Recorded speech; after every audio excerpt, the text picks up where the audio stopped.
Guess what, everybody? We're back. Hi, Shannon. Hi, how are you? I'm good. It feels like I haven't seen you in so I long. know. So Because we long. haven't.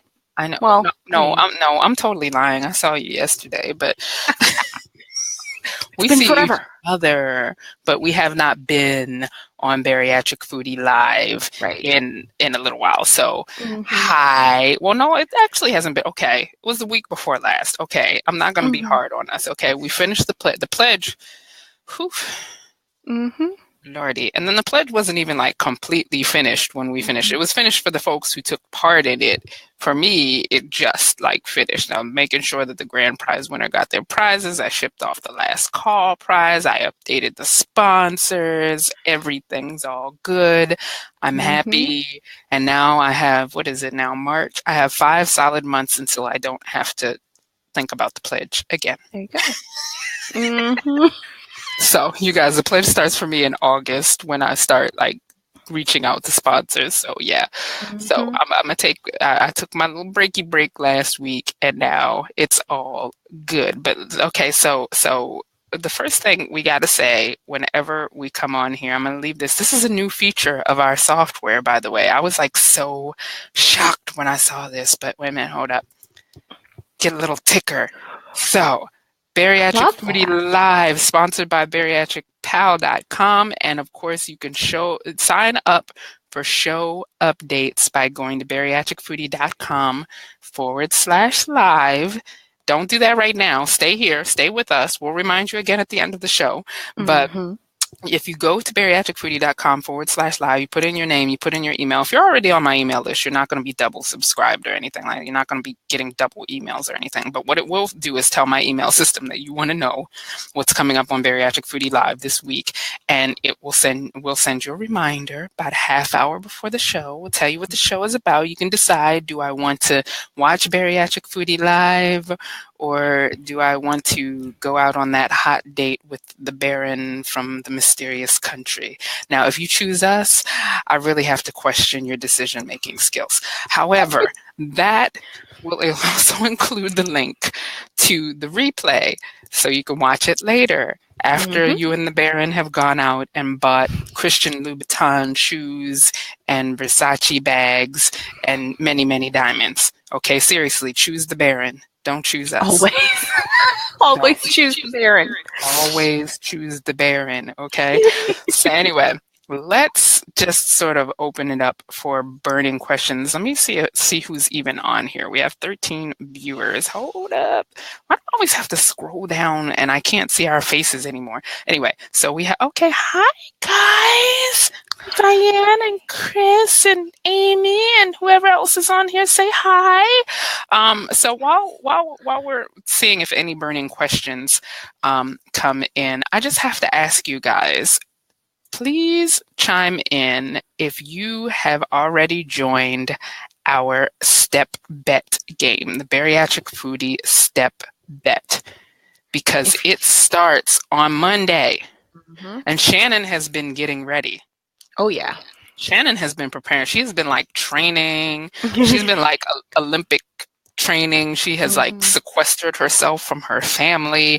Yep. She's like all sorts of crazy. She's been hired a train. No, I'm kidding. But, Not that far. We didn't get that not far. that far. But she's been walking a lot more already. So the step bet is coming into play. And in case this is the very first time you are hearing about this, even though we've been talking, we feel like we've been talking about it incessantly. If this is the very first time you're hearing about this, the step bet is a app-based game. It connects with many different trackers that you might be using, a Fitbit, the Garmin, the Apple Health, the Android Health, a bunch of different trackers. And what it does is you sign on to the app, it analyzes the steps that you've been taking, and it gives you some goals to hit each week. And the game is 6 weeks. You bet, quote unquote bet, $40 to get into the game. And what you do is you have to hit your goals each week to stay in the game. Therefore, keep the $40. So after the 6 weeks, once you have power of positive talk, once you have hit your goals all 6 weeks, you get the $40 back, but then you also split the pot with everybody else who made it to the end of the 6 weeks. So I just finished a step bet that I did to try out the whole challenge thing, see how it is, see if I could do it. Because believe me, if I could do it, anybody could do it. I was like 3,500, 4,000 steps a day before this step bet that I did in February. And by the end of it, routinely over 10,000 steps a day. It was really amazing. Shannon laughs at me because I talk about how I walked through a snowstorm and I walked in the nor'easter and all sorts of, because I like walking outside. So I walked in all of these crazy situations to get my steps in for the day. But now it sort of feels weird if I'm not going out for a walk. So that's the essence of building a habit. But anyway, so that's basically how it works. And our game is starting on Monday. Why didn't I do a little ticker thing for the step bet? I know. But anyway, I wanted to tell you guys that for the game that I did in February, I just found out earlier this week what my payout is. Guys, wait for it. Are you ready? Are you ready? I put in $40. I got back $46.97. Yeah. Bam. Now, Yes. see, now if you're pooing on that amount, a good friend of mine, it might have been Blanche, but it was a good friend of mine pointed out that is actually better than like whatever like interest-bearing account you have, which I find is true, because they send me my little interest statement at the end of the year, and it's like, you made 57 cents. I'm like, what? So, so yes, that's not bad for 6 weeks of work. But anyway, I'm going to put the link to the game in the status message after we're done here, so that you can concentrate on our lovely faces. But we would love to have you in the game. We are doing lots of support. We have a Facebook group just for the step bet, where we are supporting each other. We're doing weekly planning calls so we can plan out our week. No foodie left behind. We're going to make sure that you find that time to take those steps and that walk. And we're just going to do this thing together. At the end of it, we're going to celebrate by having the very first Foodie 5K. I should have had the Foodie 5K medal picture in here. I just wasn't thinking, Shannon. But anyway, it has a special medal, the Foodie 5K. So we're going to do a Foodie 5K at the end of it. And it's just going to be awesome. It's going to carry us into the end of April, when hopefully winter will have gone back into its hole a very long time. And we'll all be complaining about how warm it's getting. And so this is a great way to just get back into the step of things as spring is approaching. If you need to get more activity, if you need to dust off your fitness tracker, if you need to get back into the swing of things, this is a great way to do it. So anyway, Chris said $6.97 extra, and you know how much, you know how extra we are. Yes, I'm extra. I'm too. so extra. So we love extra. We is extra. So wait a minute. Let me hold up. Let me just, okay, wait a minute. Okay, there we go. Now I got it so that I can see the top comments and us, because that was bugging me. Okay, so we're going to just jump right into the subject matter of tonight, because it's kind of long. No, it's not kind of long. See, don't use negative words. It's very robust, our schedule. So we're going to just agree with that.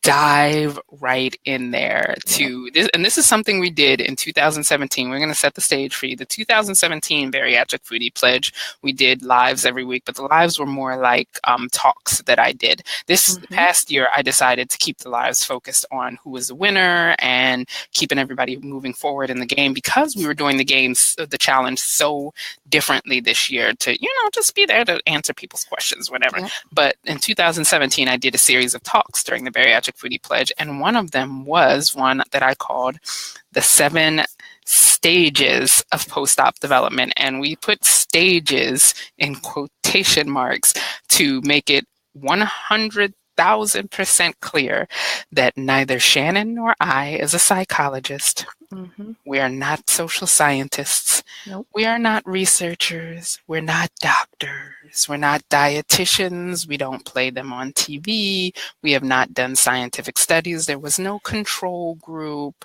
There was no peer review. There was no published article. None of that. But this is good stuff, guys. But it's good stuff mainly because we have seen people go through this like a kabillion and 57 times. It's so true. So it's like we're just writing down what we have seen happen over and over and over again, but we want to make sure that you know that we're not purporting to be like these, credentialed like professionals. We're just sharing our observations in so far as they may help you. So don't be trying to tell nobody that we're trying to pass ourselves off as like Dr. Philomena or whatever. This is just us sharing what we have seen from interacting with a whole bunch of post-ops, okay? Lots of foodies. So Shannon, are you ready to dive into the 7 stages? Okay, so we're gonna start right at the beginning. And so we're going to start at, wait a minute, let me make sure that everything, like, because when I don't go off of my notes, I always forget important stuff. So if you see me like over here, let me just like put my notes so that I don't have to be like blatantly like this. So let's just jump in with stage number 1. Stage 1 I call fresh off the table, which of course is a riff off of that fresh off the boat sort of saying, which I'm still trying to figure out whether or not that's racist. So anyway, so the fresh off the table is basically when you are a new post-op. Okay, you just had surgery recently, and I would say this is now. I'm going to preface this by saying that sometimes there is no definite marker of you go through this from 0 to 3 months, and then this from 6 to whatever. No, some of these stages you can go back and forth into several times, but fresh off the table is where most of us start. And you're a new post-op. You're really excited, but you're also kind of scared. You're scared because you want to do things correctly. You want to go by the book. You want to, like that little book, like they didn't even have a book when I first had surgery. But, now they give you like your little bariatric Bible, your binder, whatever it is. You want to go do everything exactly according to that binder because you are petrified that you are going to break something or fail the surgery or somehow otherwise be the only person in the history of weight loss surgery to just not lose weight. You are just like very, very scared. That's what we see is a lot of fear in this phase. But the thing about it is that fear is actually serves a purpose. I'm not going to say it's good to be scared, but it does serve a helpful purpose because when you're fresh off the table, like I said, you follow your surgeon's instructions to the letter. That's a good thing, guys. But, you still tend to worry a lot because, you've been given these guidelines, like you have to get X amount of protein, X amount of water, and take your vitamins. And you're in this period of time where you have a lot of requirements, but your stomach has just been through some stuff. And so it's, a lot of people take that as, right off the table, they're supposed to be able to hit their goals, and they're very hard on themselves if they don't hit their goals right off the table, and really, really high expectations. But it's hard. You're still learning what will and won't make you deathly ill, how much you can eat, how much it's smart to eat, how to get those protein grams in, which foods are good, which foods are bad. So it's just like a lot going on in the fresh off the table phase. So and it changes.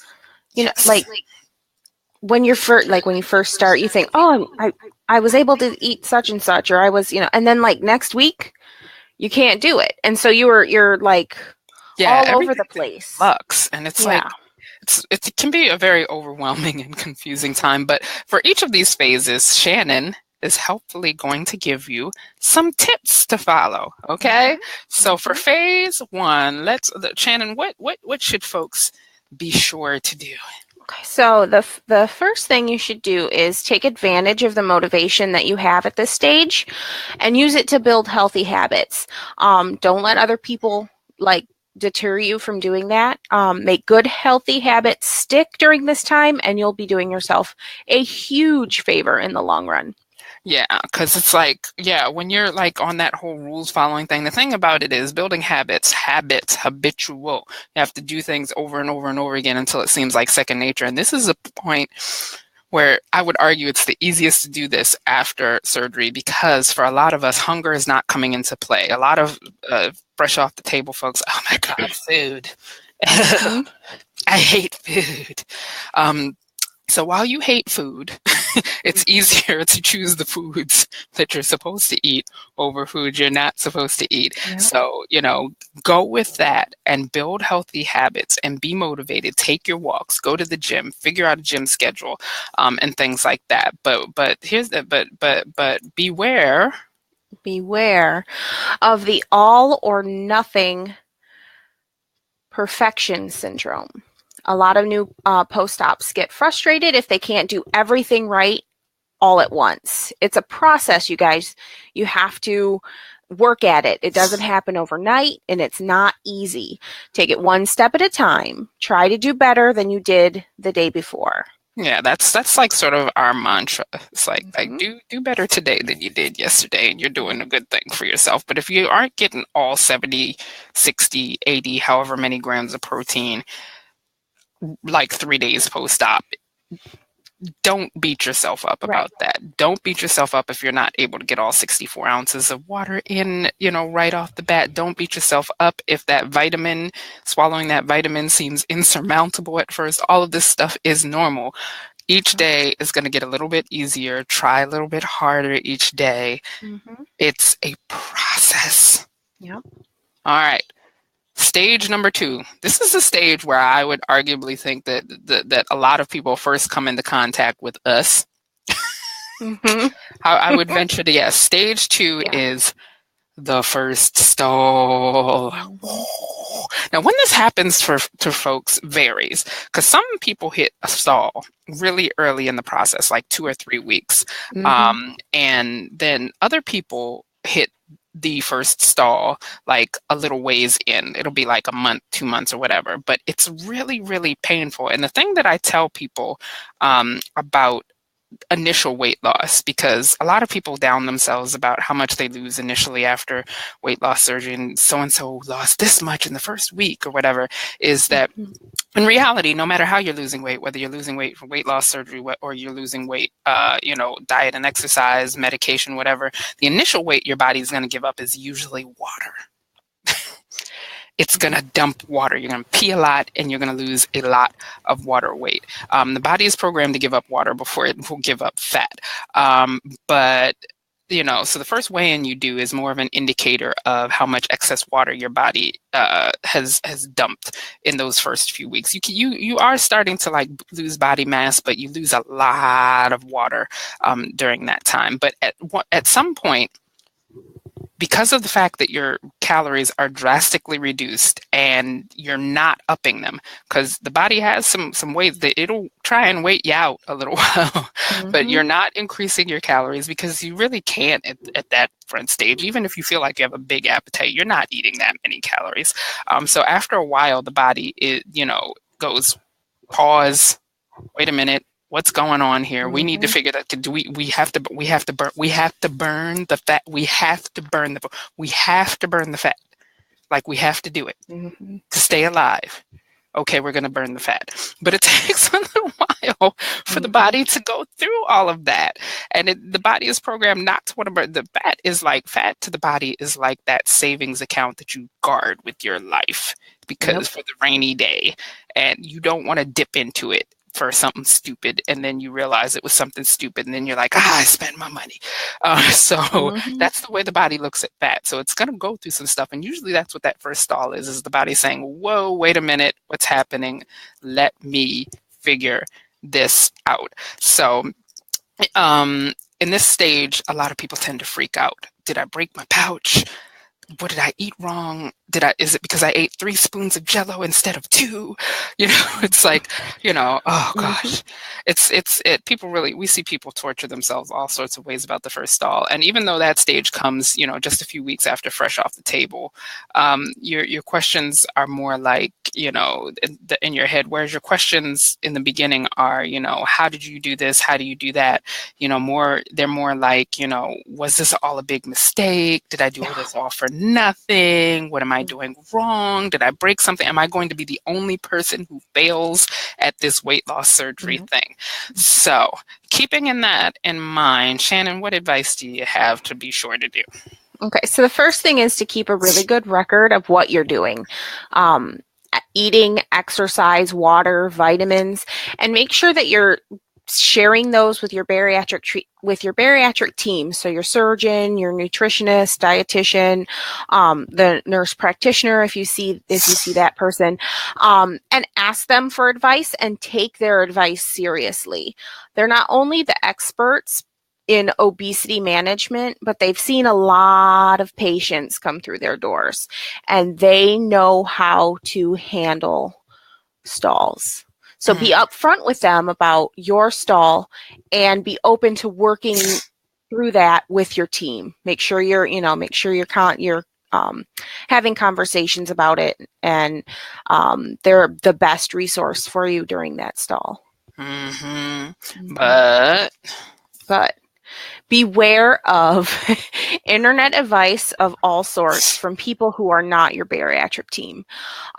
You might see pouch resets or get back to liquid diets or stall busters, exercise plans, things like that.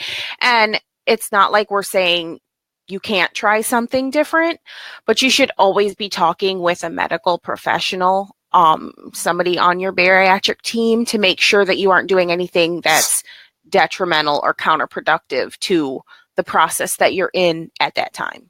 Yeah, because we've seen time and time again. Here's the thing, like I've said it before and I'll say it again, is, obesity is a disease. This is becoming more widely accepted across the medical community. And you sought treatment for obesity as a disease by having surgery.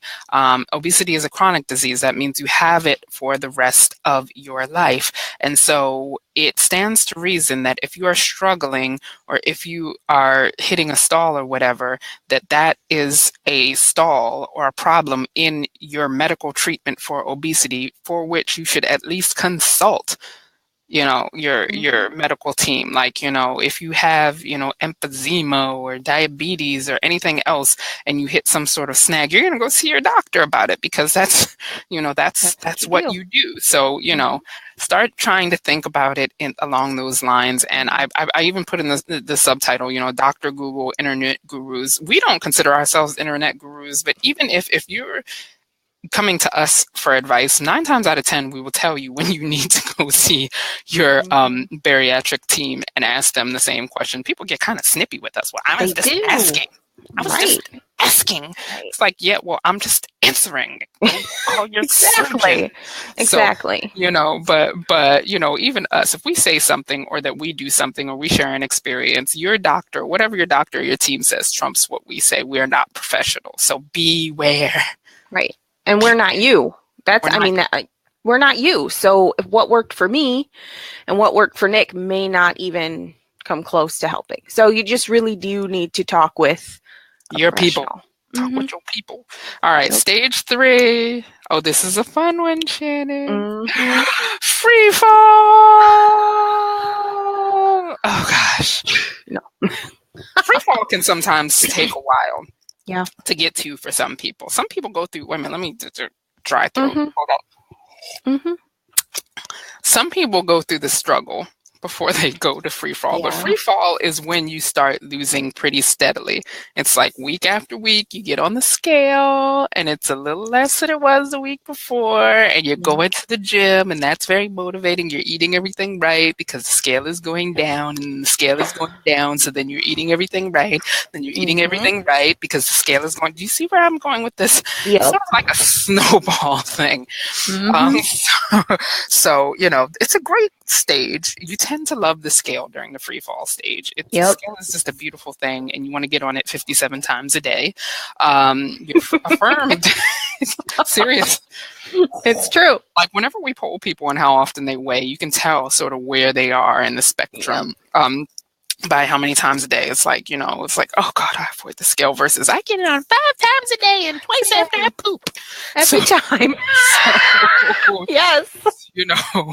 So, you're affirmed when you get on the scale because the number is always lower than it was before. But then it also motivates you to sort of lean into the post-op rules. So, the more you're losing, the more you're following the rules. The more you're following the rules, the more you seem to be losing. In reality, I don't want to burst anybody's bubble because in following the bariatric rules is important, but with most surgeries, you're going to lose some weight in the beginning. That's why you see some people, we get complaints too from people like, so-and-so in my office had surgery and she eats nothing but ho-hos and she's still losing weight. It's because they had weight loss surgery. It's going to make you lose some weight no matter what. But again, you're building those healthy habits. So that's a good an affirming thing. So it is really, really great when you are doing what you're supposed to do and you're getting the results that you're supposed to get as a result. But I have to talk about this, Shannon. I got to keep it real. Right. This is the phase. Free fall is my nice word for this phrase. It's my nice word for this phase. My not so nice word for this phase is this is kind of the asshole phase. Yep. Okay. This is when you're most vulnerable to being an asshole to other people, to other post-ops, and to your family and to your friends. Because, this is where you're most likely, and not everybody does this, but some people do. They have the judgy thoughts. They go to a restaurant. They're looking at other people's plates. They're thinking, oh, God. Yep. Just all manners of histrionics, you toward other post-ops who are struggling or dealing with regain. Oh my gosh, I cannot tell you how many times newbies have said, and I try to not to use the word newbies because it sounds sort of like patronizing, but still, newbies have been in my presence. I don't know how anybody gains weight after this surgery. Yeah.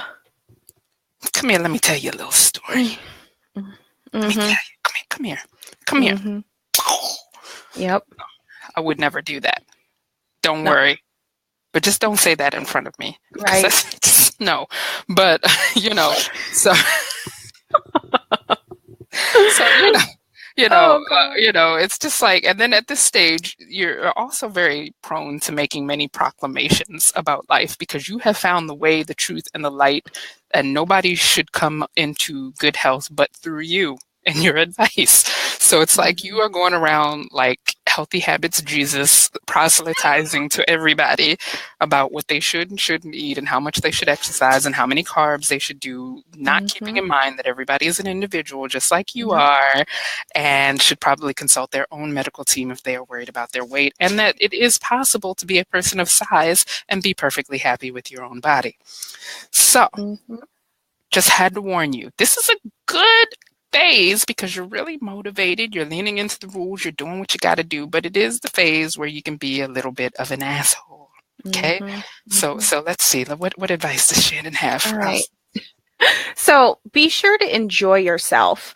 Like Nick said, this is a great time when you can be enjoying the energy you've got and the clothes, and sometimes this happens where you're either one of two things. You're either really joyful that something is finally working because you're coming out of like a stall time, or you're kind of scared that something is finally working, or you're worried that it's going to stop working, or you just have anxiety about things that you're not used to yet. So like your physical body, the relationships that you have with your food, with people, with other, those things are all changing. And so you need to enjoy yourself. You need to enjoy, take the time out to enjoy those things, enjoy the increased energy, enjoy, getting those new clothes and doing things that you've never done before, all those non-scale victories, those kinds of things, and use those as a foundation on which you can build a strong sense of self-esteem. If you need help with that, reach out and get help with your self-esteem. But beware of being an asshole. Oh my gosh, Shannon said asshole. I know. It's so exciting. You did that on purpose too, and I know you did it. Did. I wanted to, because you never swear. I'm always a swearer. Okay. Well, we can't say it enough. We can't say asshole enough. Asshole enough. Like we can't say beware of being the asshole. We can't say it enough because it's incredible to you. It may seem incredible to you that anyone can gain weight after weight loss surgery. Folks' portion sizes just may like blow you away, and you are prone to talking about yourself a lot with your friends and your family. So you got to just be really careful. Make sure you're not judging other people, because you may have been in their shoes at some point. And try to consider your friends and family's interests when you're having conversations. Be a good person. That's all we're trying to say. Don't be an asshole. Be a good person. Right? I loved everything about that whole like, yes. You're gonna try and get one curse word in every live now. And you're gonna make me say it. Okay, I'm not gonna know because I'm pretty sure there are HR rules against that. However, okay, no, but I did want to add one thing, which is that the free fall is also when a lot of, just anecdotally speaking, when I see a lot of post-op pregnancies happen. Because you're in the free fall, you're feeling yourself. You're letting everybody else feel yourself. No, but, so beware. If that's something you want to happen and you and your doctor have discussed it and prepared for it, that's one thing. But it's like a lot of like, hey, I'm pregnant. Whoa. And I was right in the middle of my weight loss. So, take that for what you will. Right. Okay. So stage 4, we were on the high. And now we're going to plateau. So let's talk about plateau, because plateauing and stalls are two different things. Stalls are little temporary, like little sputters. When the engine sputters, it's like,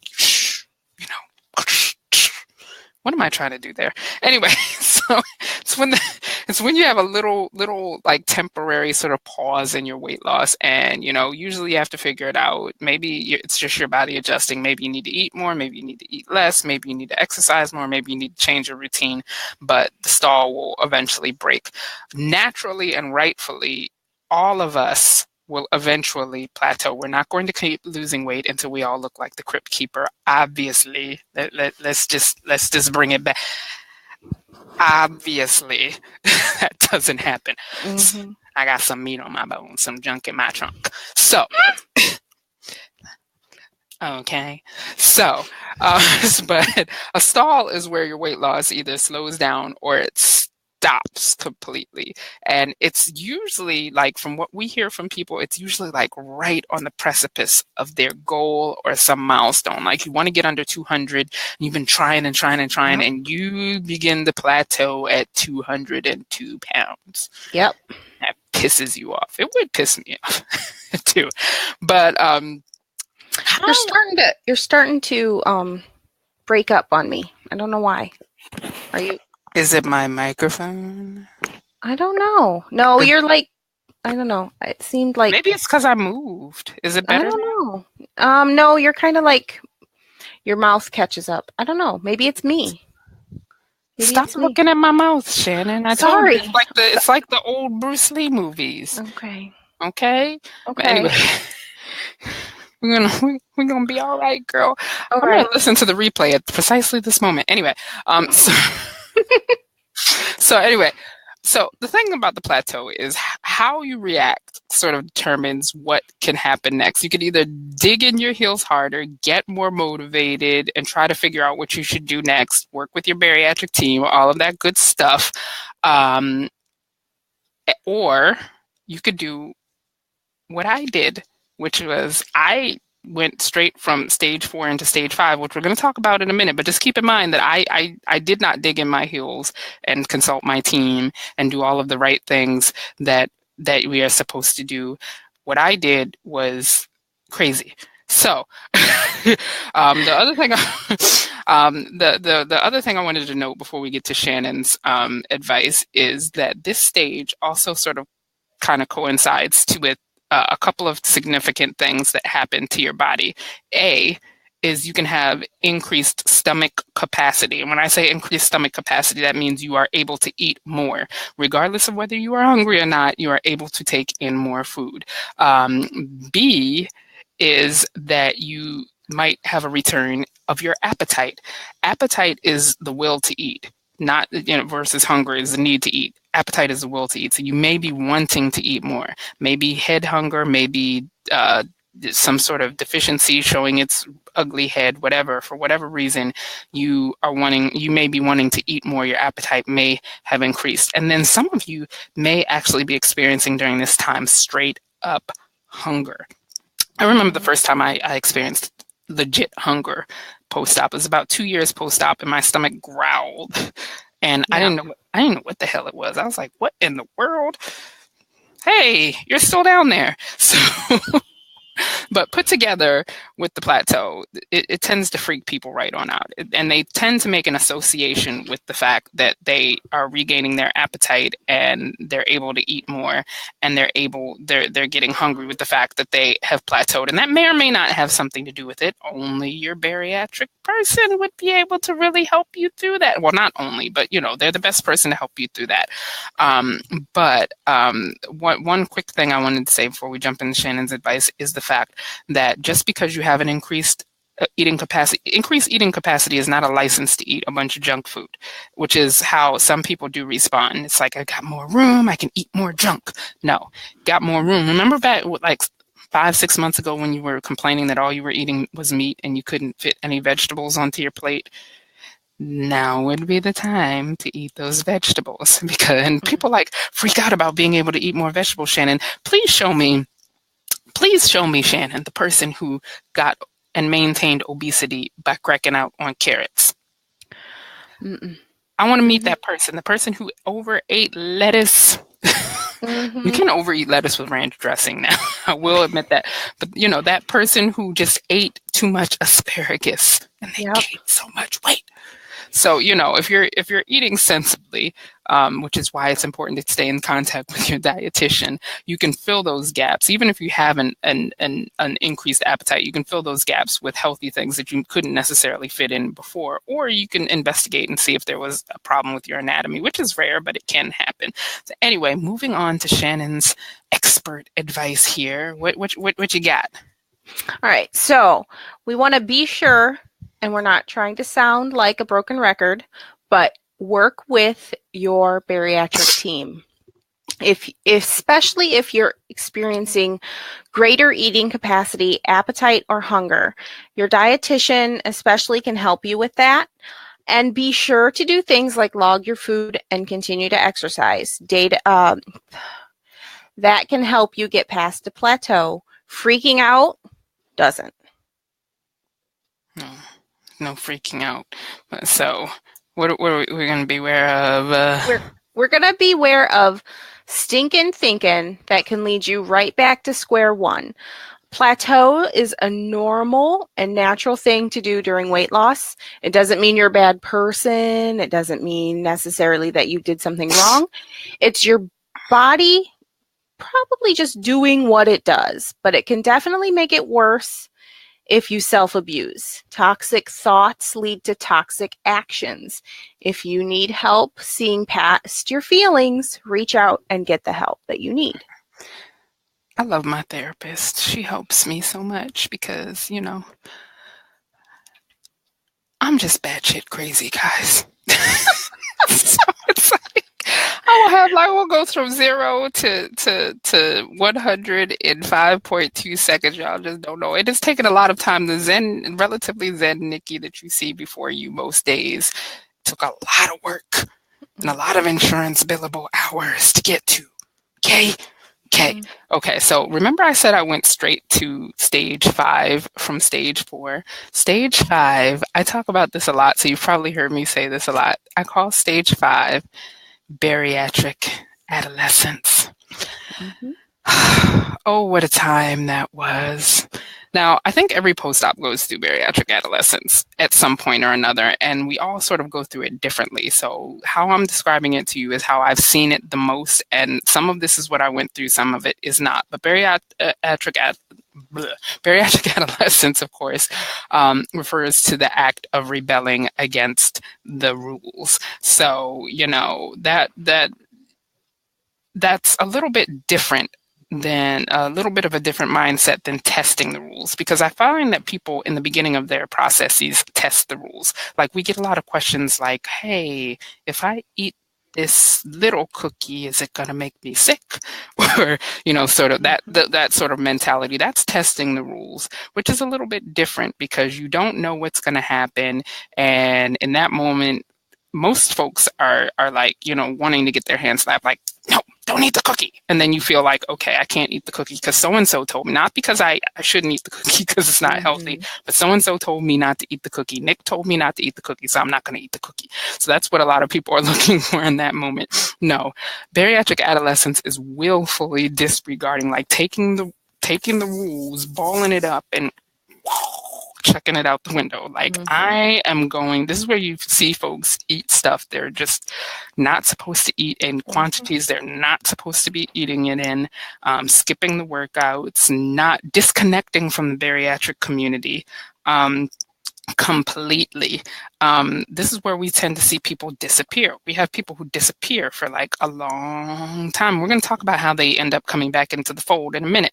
But, you see these folks just sort of drop off of a cliff and you don't hear from them anymore because they're off being the bariatric adolescent. So, granted, you can do these things earlier or later in your process, but somehow many of us seem to go through this, and it's a thing we go through, and so it's important to highlight if you're going through bariatric adolescence. I went through it. I rebelled hard. I ate all the things. I did not stop working out. That's the thing. That's why I said some of this was me, some of it wasn't. I didn't stop working out, but there's that common saying that you can't out-exercise a bad diet, and that is true, because I did have regain, even though I was still working out. Some people think if I exercise enough, well, then I can eat X, Y, and Z. Don't do that. Not good thought. Not good thought. Nope. All right, so Shannon. All right. So be sure to speak up if you feel like you are veering in this direction. While you're going through bariatric adolescence, it can teach you a lot about yourself. It can also be when you're experiencing regain and a bunch of other stuff that you don't want to necessarily go through. So if you feel like you're getting into the F it mode, like, just say something. Ring the alarm, email Nick, say something.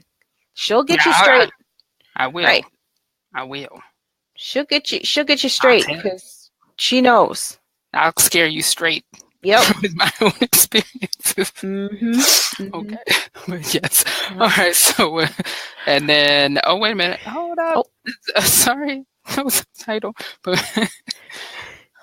But beware of the quick fix solutions that you may see out there, because you might catch yourself in the midst of this behavior and you want to get back on track fast, but you got to do it the right way. Make sure you're following up with your bariatric team, and make sure that any plan that you get on leads you back to something that you can sustain for the long term.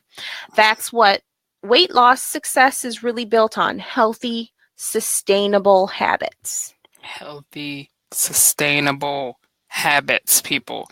Yes. So that whole, I'm going to go on a liquid diet, nothing else. Nope. It's like when we used to do the cabbage diet back in the day. I didn't do the cabbage diet because that was a bum deal. I was like, I did the cabbage soup diet with the 8 bananas and milk. Oh my God. Wednesdays were horrible. I refuse to do that because I'm like, if it can be like the cabbage and mac and cheese and fried chicken and fried pork chops and peach cobbler diet, I'm down for that. But no. Oh God, yes, I did that. I did the cabbage soup diet, and it was cray. It was, oh gosh, so cray. Like, I'm gonna hug you next time I see you. You've been through some stuff, Shannon. I did the cabbage soup diet, and this is crazy, but I was probably 11 or 12 years old when we did the cabbage soup diet. I was young. Yeah. I did the. It was rough. Hide the little Debbies in my room. It was rough. Anyway. Rough. All right, so let's talk about, we've got bariatric adolescence sort of gone off the rails a little bit. Mm-hmm. Let's talk about the process of coming back. Mm-hmm. And that usually starts with stage 6, which is the scare. Mm-hmm. I just went through this. Did you? This is where I was, yeah. Like just before Christmas. Yeah. It's like the scare. And what I mean by the scare is a phase it tends to pull folks back in because, and it takes a varying amount of time to get to this phase. For me, it took a little while. I was like in denial for a long time that I needed to do anything different. I think for me, it was hitting that 40-pound regain mark. And I was like, wait a minute. Mm-hmm. This is not going in the right direction, no. And I tried to put on my little size 6 dress that I used to wear, and it wouldn't zip up. And I was like, oh my gosh. Mm-hmm. You know that Kim Kardashian cry emoji that they have? That was me. I was like, mm-hmm. Mm-hmm. So yeah, that was that's me. So yeah, so for some folks it happens fairly quickly after they go off the rails. They just do something so dumb it's just like, whoa, wait a minute, let me catch myself. For some folks it takes months or even years. For some of us it's precipitated just by the knowledge that if you don't straighten out you will regain, because we hear from a lot of people who say, I'm not on the right track, I have not regained yet, but I'm scared that it's gonna happen. The buzz phrase in this phase is, of course, one that you just used, which was back on track. Mm-hmm. That's where you want to be getting during this phase. That's where most people's motivation lies, is they want to get back on track. You want to come back to your healthy habits. You want to follow the rules of surgery. You want to, you want order in your life. You want some structure. But here's the thing, and this isn't in, I don't think this is in the advice that you gave, so I'm just going to slide this in here. You are never going to be a new post-op again. I'm sorry to have to tell you that. It's not going to happen. You're not going to be 2 weeks post-op again. So just because you endeavor, am I as pixelated on my screen as it? Oh God, why did that happen? I don't know. Oh, dear Lord. Okay, we might be having bandwidth problems. I'm max headroom again. But yeah, so you're never going to be 2 weeks post-op again. You can endeavor to try and eat like that, and you can torture yourself for a good amount of time, but that's just not where you are anymore. You're not fresh off the table anymore. Nope. So, when you do get the scare, that's where a lot of people tend to go wrong, is they want to go back to square one when they were 2 weeks post-op, as opposed to trying to take a reasoned approach based on where they are right now. Yep. And so that's where a lot of people get into trouble. But moving on to Shannon's advice, because this pixelation thing is just bugging the crap out of me. But all right. So let's say it all together. Reach out to your team. Yes. Even if you have regained, they can help you.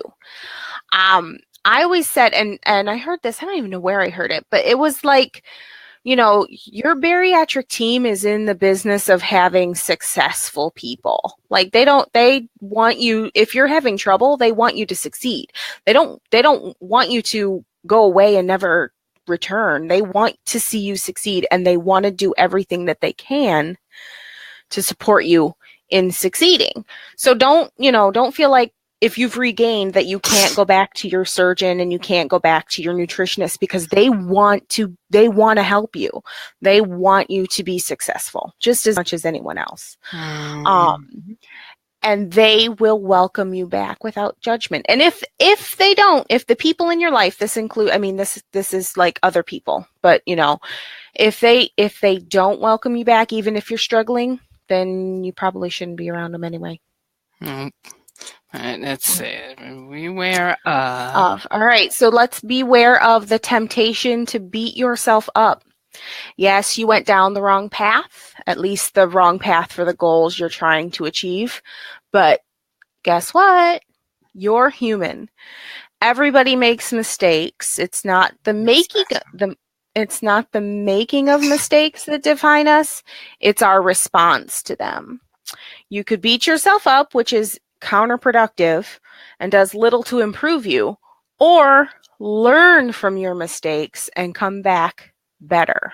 Man, if mistakes were like a college education, I'd have like 72 PhDs, right?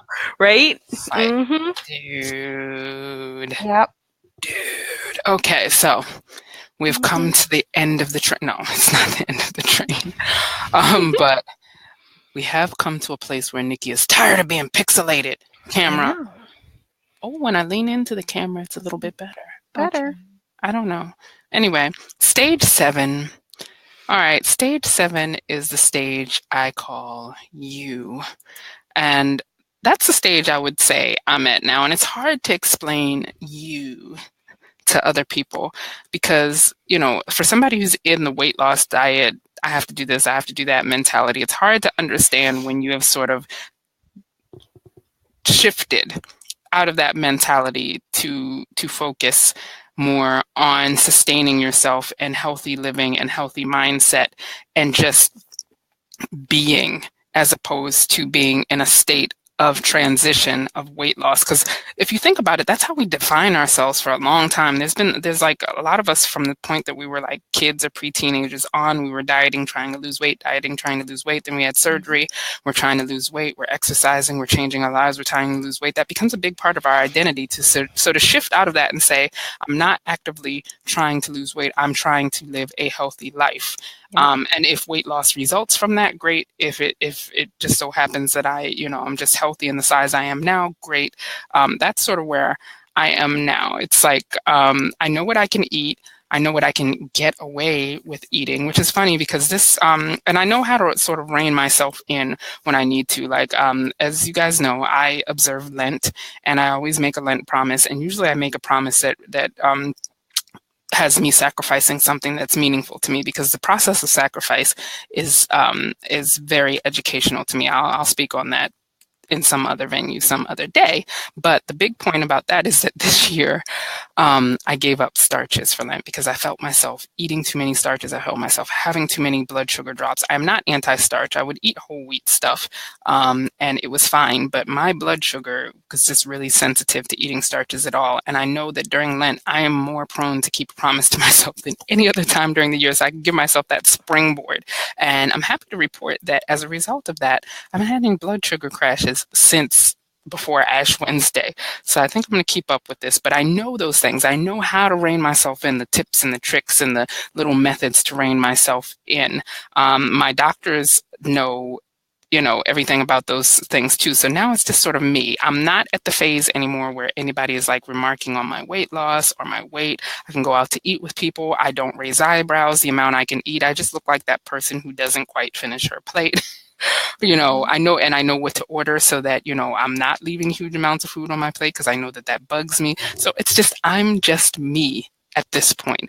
And the important thing I want you to remember about that is, there are some things like the scale tends to stay the same. I tend to stay in like a 5-10 pound range. I've lost some of my regain, but not all of my regain. I'm actually pretty happy with where my body is right now. So it's like, anytime I go into like any sort of challenge or activity-based challenge, I have to sort of temper myself of, do I want to throw myself into potentially disordered thinking to, compete with somebody else, or do I want to just do this and be in it for the health value? So, but I don't get the, wow, you're really losing a lot of weight, you're looking great sort of comments, because I've been the same weight for like 5 years now. But the important thing to note about this just being me thing is the fact that, in the weight loss surgery world, it is our culture to want to be in transition, to be in flux, to be changing, to be going downward, to not really know how to just be. And so, I don't speak on those issues a lot, and mostly because it just makes me sound like a space alien. But it's like, you want a cookie? Just eat a cookie. Good Lord. Eat a cookie, go get on the treadmill and move on. Just eat a healthy dinner. People are like, Yep. So, yeah. So anyway, so that's what I have to say, is, that phase is actually a pretty good one. I am enjoying where I am now. I'm enjoying what I can do. I'm enjoying what my body can do. I'm enjoying the fact that my body has come through some really, really traumatic things in the last couple of years. fabulously. And that is sort of the end stage. Oh, wait a minute. I remember what I was supposed to say is it took all of those stages, and I went through every single stage that we outlined before this. It took all of those stages for me to get to this point. So it was necessary for me to go through those stages in order to get to where I am now. So don't down the other 6 stages. They are necessary it's a journey. And who knows, I may throw back into one of those stages one day. I don't know. It's all a part of my process and a part of my journey and a part of my development. So I just wanted to say that it's not necessarily better to be at stage 7. It's just where I happen to be right now. So anyway, Shannon, what you got for us? All right. So the thing you want to be sure to do is to have a good idea of your why. Why do you do the things the way you do them? Why are you still on this journey? Why is important? Why is it important to keep your head in the game? This is for a couple of reasons. Number one, knowing your why can sustain you through temptation and hard times. And number two, when you are really clear of your why, you're also clear the moment you go off track. Mm-hmm. Yeah. So if you know you're in this to, get better, be able to run after your grandchildren or your children, you start doing things that are counterproductive to that, you notice that really quickly. You're like, wait a minute, that's not what I wanted to do. That's what I wanted to do. So let me get back to that. So anyway, so what are we going to be aware of here? So we should be aware of staying in your comfort zone. Most people who get and stay healthy always have some sort of goal they're working to achieve. There is no finish line. There is no pass-fail grade at the end of the class. Being healthy is a state of being that you work on for the rest of your life.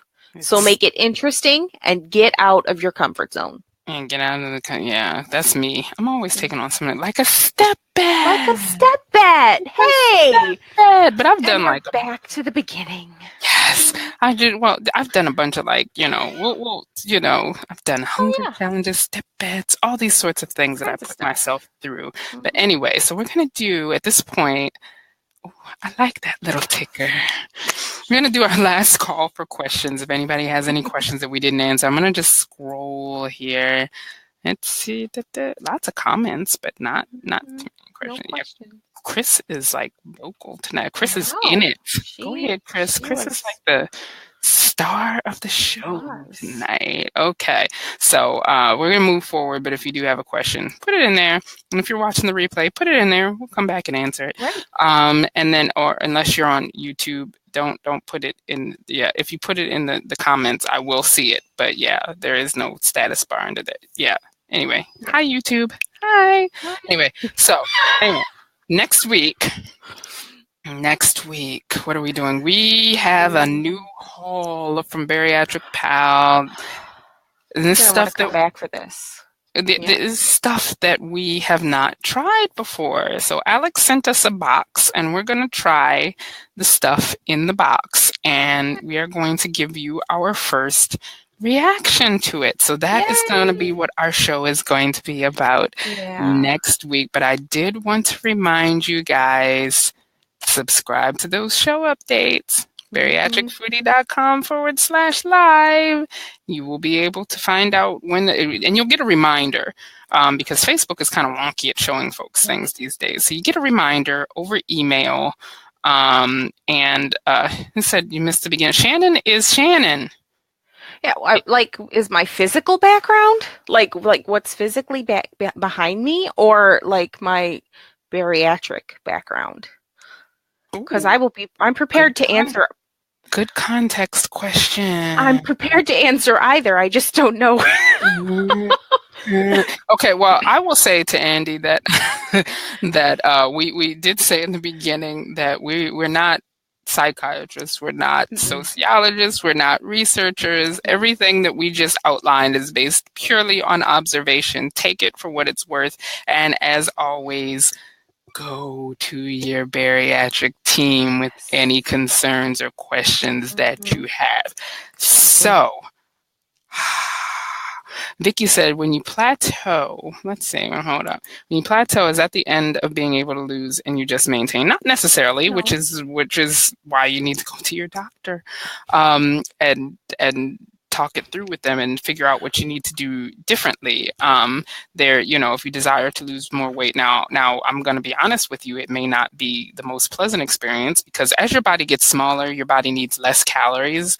And so a lot of people aren't sure how to make that adjustment down to eating less calories and eating the appropriate amount of calories and the appropriate composition of calories for their new body weight, which is why dietitians are really, really, like, if you can keep up with your dietitian, you are doing a good thing for yourself, because they will help you, because a lot of us perceive that we need more calories than we actually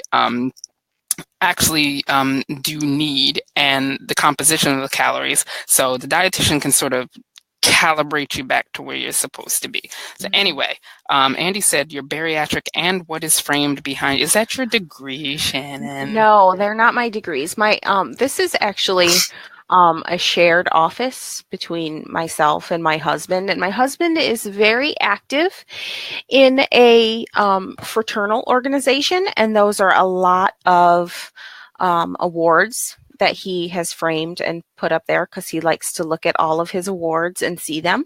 So, so that's what's framed behind me, is all of my husband's stuff. As far as my bariatric background, I am a 5-year post-op. I was thinking more than 5 years, Shannon. Anyway, 5 years. I think it's 5. You're just so wise. Anyway. So I'm 5-year post-op Roux-en-Y. I had Roux-en-Y in October.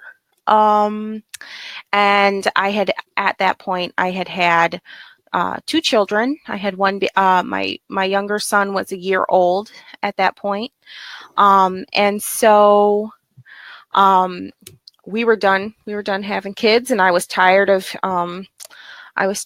being so tired all the time. And I have one son who has autism, and he was a handful, and I was getting really, really scared of not being able to catch him if he ran away from me, because he didn't stop when I would say stop, and he would like try to get out of my hands when I was holding his hand. And so I was kind of afraid of a lot of different things, and so I needed to do something about my health. My highest weight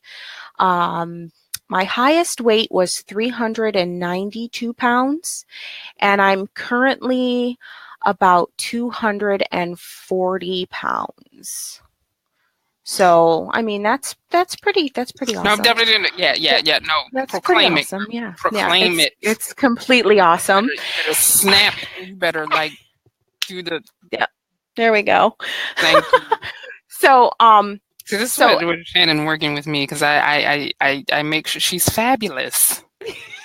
She's fabulous. But anyway, Shannon, we also do a whole show on your story. Write that down on the idea file. We're gonna do that.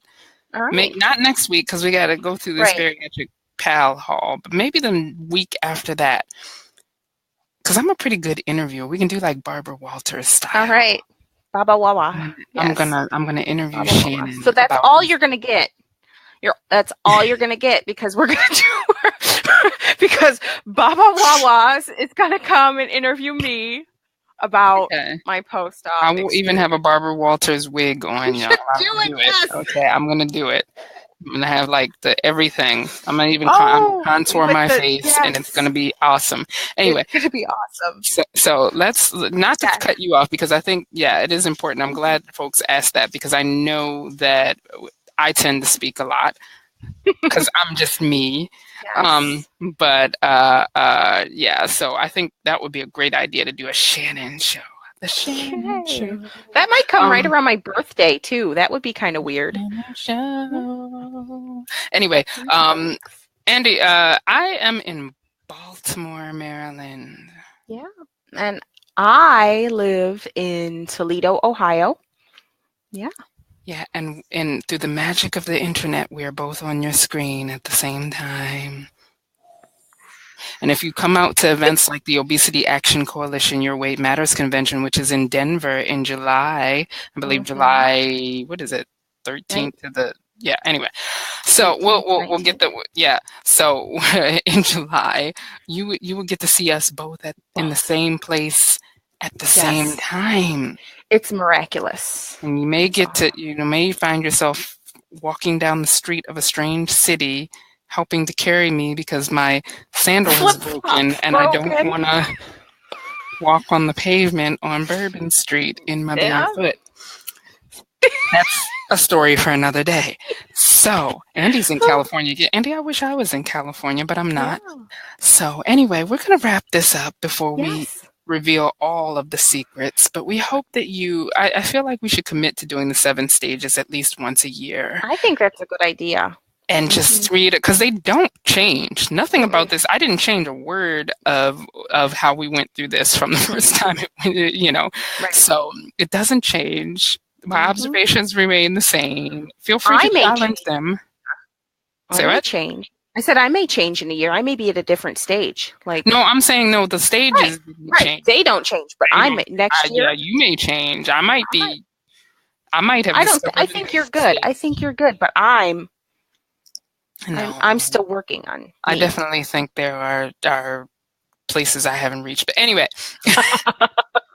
Anyway, so that's it for us tonight. Remember, I'm going to put the link to the step bet. And seriously, guys, think about it, because this is your opportunity with a bunch of other foodies with mega support from me in a Facebook group, in planning sessions, in daily motivation to build a habit of getting the appropriate amount of steps, which is going to help your healthy life. It's going to help your energy. It can help your weight loss. It can help you get right for the summertime. I'm going to Ashley Graham with the bathing suit this year. I'm telling you, I might take y'all with me to no, I won't scare you like that. But anyway, but I'm trying to get right for the summertime. My little bathing suit with the sarong.